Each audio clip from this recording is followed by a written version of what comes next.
خیلی شبنامی سوریا ای علیشیر دودار دیلوار ای که ای دودار یوزودای کوه کلوب گوشتی ای دیلوار اینا دیلوار میشم تو اینا دیلوار خب ای استانی عزیز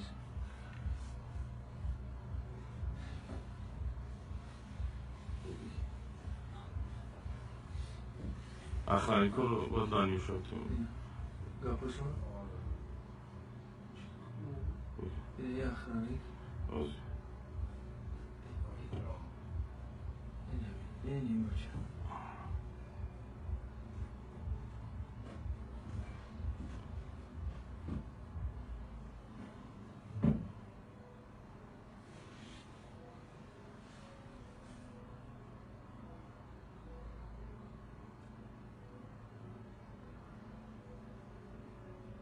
شاهقین لأصبح رمادا.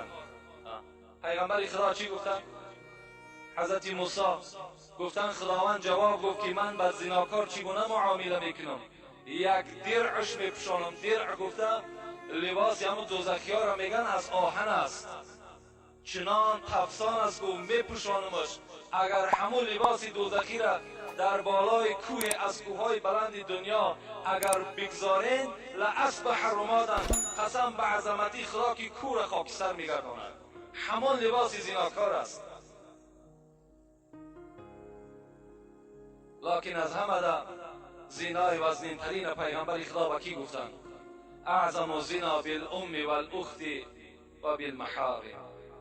در باب زنا صحبت ها زیاد است. انشاءالله ما در باب هر یک جمعه ما شاید که حدیث های از این تکرار میکنیم. رسول الله گفتن بزرگترین زنا زنای با مادر است و زنای با خواهر و اپه است و زنا با زنی هست که برای تو نکاح و حرام است. این از همه در وزنین ترین زنا در نزد خدا و حساب می رود. حتی حاکم می گوید و صحح فی حاکم و صحح الحاکم، در صحیح خود حاکم چی میگد؟ من وقع علی ذات محرم فاقتلوه. حضرت گفتن اگر کدام انسانی که اگر با خواهر و اپه و آچه خود وقت زنا کرد با جز کشتن دیگر او را باید یگان راه نداشته باشد، فقط او انسان قتل کردن در کار. امروز در همین زمان ما و شما شنیدیم، با مادرم شنیدیم، با خواهرم شنیدیم، با اپه هم شنیدیم. برای چی؟ برای که ما و شما پیروی سنت پیغمبر خدا نشدیم. برای که ما و شما آن چیزی که پیغمبر خدا با ما و شما سفارش میدهد، من کان یؤمن بالله و الیوم الاخر، کسی ایمانی به خدا دارد، ایمانی به روز قیامت دارد، فلا یخلون بامرأة لیس معها محرم الا ثالثهما الشیطان.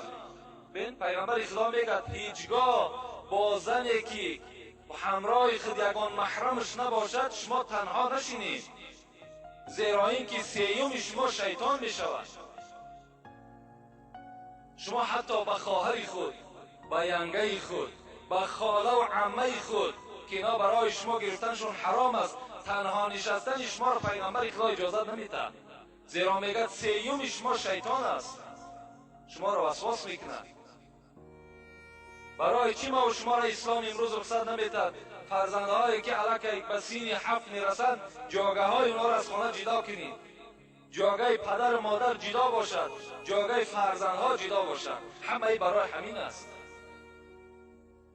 امروز چی یک بیناموسی در ما و شما پیدا شده است. در خانه ما و شما وقتی یک رفیق ما و شما، یک همسایه ما و شما میآید، خدمت دسترخوان ما و شما را زن ما و شما میکند. این در کجاست آخه؟ همین ناموس است. دختری تو، خواهری تو، زنی تو نخواد در رفیق تو بیاد دسترخوان پرتاید. آخه اگر سخت هم نرسد دستت نمیشکند، مهمانی توست. حضرت عمر در خانه نمی نشست، مهمان که می آمد نزد دروازه راست می ایستاد، میگو شرم میدارم که نزد مهمان نشینم در حالتی که ملائکه ها راست ایستادگی هستند. ما و شما می نشینیم بس فرمان میتیم. کاش که او زنی تو با یک لباسی خوب داشته باشد، کشال می شود تمام وجودش می تابد. این مسئله را شما دقت بتین، نگذارین.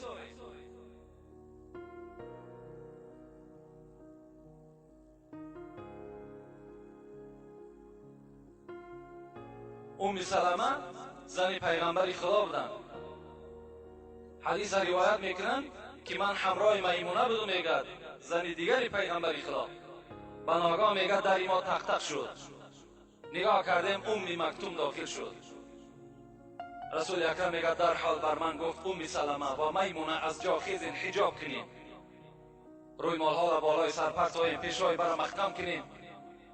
میگد سلمه میگد گفتم الیس هو اعمى؟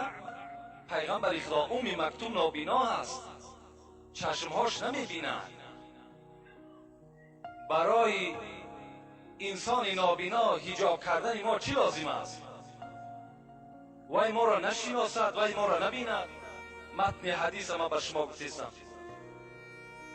حضرت میگد گفتن ای سلمه در اصل مکتوم نابینا هست، شما را نمیشناسد، لکن شما نابینا هستید، لکن شما مکتوم را نمیشناسید.